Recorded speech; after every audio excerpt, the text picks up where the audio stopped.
di situ. Tempat sama kan cuma beberapa langkah doang dari kamu. Santai aja, yang berkomen kok. Saya juga ada kebersihan yang ambil. Jadi ya, nggak rugi besar. Kecil kalau semua orang berdua lama-lama jadi masalah besar. Bukannya menjadi adil dan untuk kewajiban kita ya sebagai warga sekolah. Dan bahkan warga negara.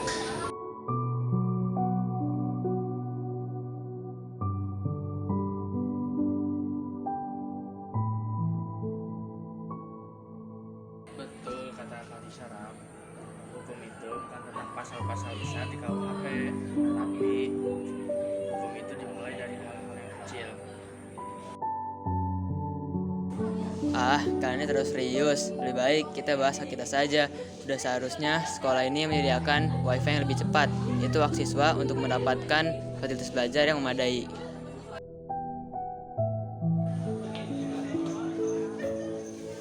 Menuntut hak itu penting Raka, tapi harus seimbang dengan memenuhi kewajiban. Fasilitas yang baik adalah hak kita, tapi menjaga fasilitas yang ada adalah kewajiban kita.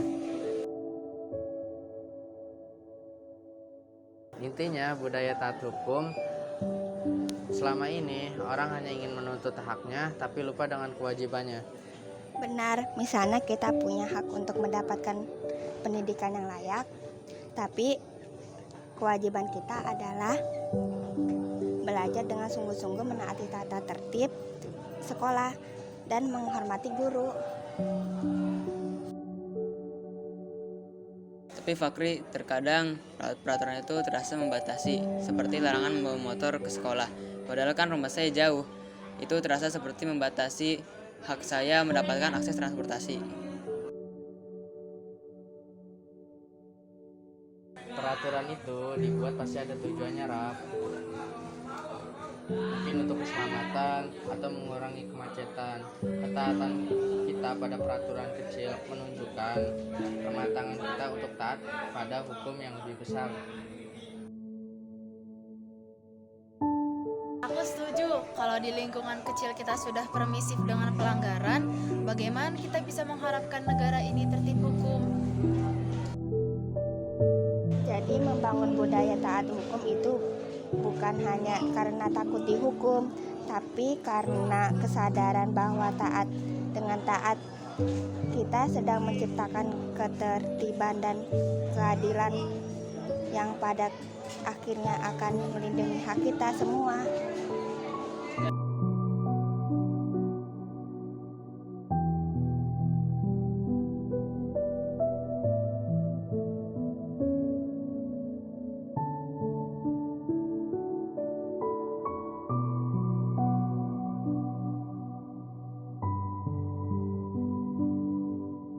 Oke, aku mengerti sekarang. Melanggar aturan kecil seperti membuang sampah sembarangan ini bisa jadi cerminan bahwa aku belum sepenuhnya sadar akan kewajibanku.